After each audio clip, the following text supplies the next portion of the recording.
China's missiles likely to cripple Asia-based US forces in event of conflict, report. If an armed conflict broke out between Beijing and Washington, China's high-tech ballistic missiles would likely cripple the US military bases and naval fleet across the Western Pacific region within hours. A new report by Australian-based researchers has said, with China making rapid technological advancements and sharpening its hard power, the report urged the US and regional allies such as Australia and Japan to overhaul military investment and deployment plans or face the prospect of American military primacy being undermined by the Asian power.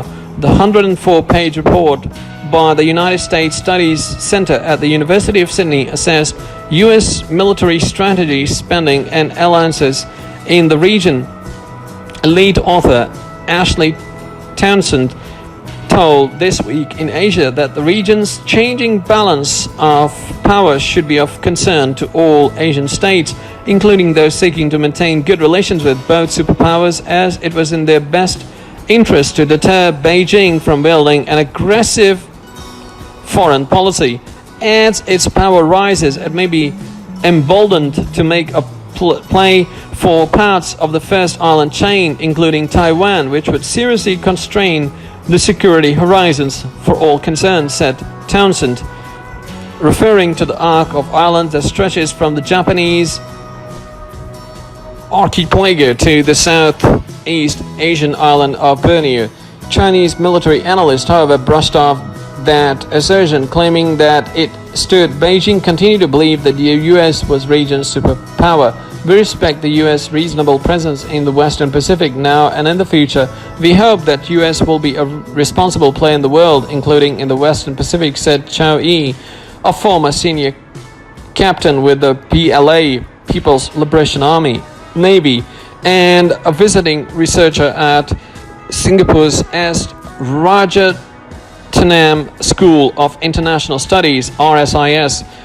Wu Shengzhu, also a research fellow at RSIS, said while Beijing's ability in denial, disrupting enemies' use of space, may have been enhanced in recent years, that did not necessarily mean it was able to use that capability to control that space, said Wu. For example, to capture Taiwan, the Senkaku Diaoyu Island, or even further locations requires Beijing to establish control over specific air, sea, and electronic space.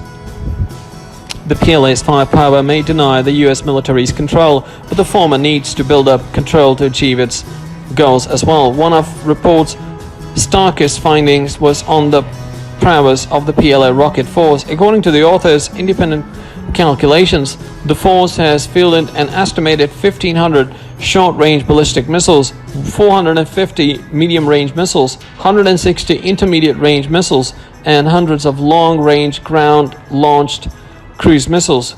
These conventional ballistic missiles are able to make precision strikes on targets as far as from mainland as Singapore, where US has a major logistic facility, as well as mammoth American bases in South Korea and Japan. China is also in possession of so-called carrier killer missiles such as the DF-21D, which can hit moving US aircraft carriers at a range of up to 1,500 kilometers. Because of the Intermediate Nuclear Forces Treaty the US signed with the erstwhile Soviet Union in 1987, it was banned from deploying missiles with ranges from 500 kilometers to 5,500 kilometers. The deal is now dead after the US pulled out of it, citing Russian non-compliance, and Washington has signaled it wants to deploy these missiles or more advanced versions of them in the Asian Pacific region. The capabilities of PLA rocket force have previously been raised by the likes of military researchers Jim Fennell, a former top US Navy officer, as well as by a Reuters special report published in April. The Australian think tank report, to be formally launched on Monday, said China's growing arsenal of accurate long-range missiles pose a threat to almost all American allied and partner bases, airstrips, ports, and military installations in the Western Pacific. All these facilities could be rendered useless by precision strikes in the opening hours of a conflict. The PLA missile threat challenges America's ability to freely operate its forces from forward locations in the region, it said, In such a scenario, the American reinforcements are likely to take time to arrive and will also have to fight to get the fight. This means that the US will be faced with a choice of entering a conflict that is potentially enormously costly and dangerous, or choose not to intervene, giving rise to possibility of a fait accompli victory for Beijing, because America's interest in the security of its allies are fundamentally secondary to its own survival and arguably less tangible than the core interest Beijing has at stake. In many of these flashpoints, Washington may ultimately wager that intervention is not worth the candle, the report said. The report's authors also point out that China's advancement in military technology were not the sole reason for waning might of the US forward deployed force in Asia. Among internal factors flagged by the report were overuse of the naval and aerial assets, particularly due to US commitments to wars in the Middle East and a backlog in infrastructure maintenance funding to the tune of some 116 billion US dollars. Some 23% of US defense facilities were marked as being in poor condition, with a further 9% labeled as failing, the report said, citing Pentagon data.